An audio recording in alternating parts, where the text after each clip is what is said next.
Now, some new developments in the murder of a woman in Watertown. Two career criminals accused of stealing from a local pizza shop are now being questioned in connection with her death. Well, police found the body of 70-year-old Marianne Stanish inside her home last week. Channel 3 New Haven Bureau Chief Matt McFarland has been covering the story since it broke. He's live outside Waterbury Superior Court with some new information today. Matt?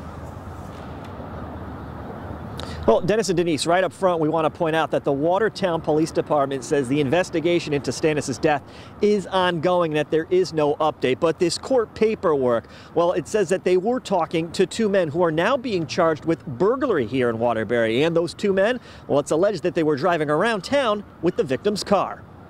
According to the Waterbury Police Report, officers were investigating a burglary at Edgewood Pizza when the neighboring Watertown Police Department contacted them and, quote, stated they were speaking with two males, William BAYARINAS and Paul CRAMPTON, in regards to a homicide investigation they were conducting.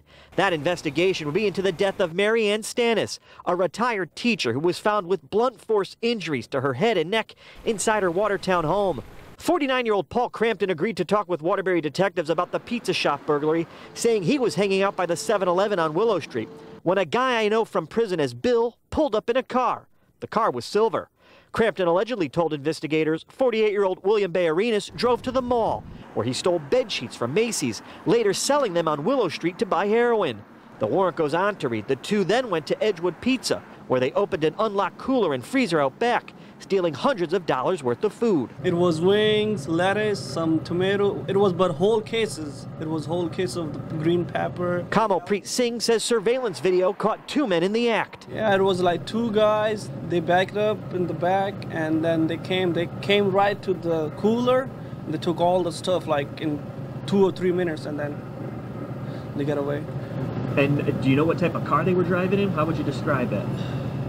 It was pretty dark outside, so I have no, I don't remember. It was like kind of gray, like a PD Cruiser, but I don't know what kind it was, but it looks like a wagon or some PD Cruiser. That's important because Stanish owned a gray PT Cruiser. When police discovered her body last Wednesday afternoon, her car was gone.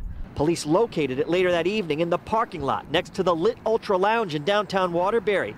And in the police report, CRAMPTON allegedly told investigators, after we got rid of the bacon, Bill drove to the parking lot of Lit Bar. Bill parked the car there and we walked to the abandoned building behind Walgreens. At that abandoned building where the two had been sleeping, police allegedly found some of the produce the two were accused of stealing. Now, Watertown police continue to investigate this homicide case. As for the burglary case, BAYARINAS and CRAMPTON, they're due back here in Waterbury Superior Court next month. We're live with the mobile newsroom in Waterbury. Matt McFarland, Channel 3 Eyewitness News.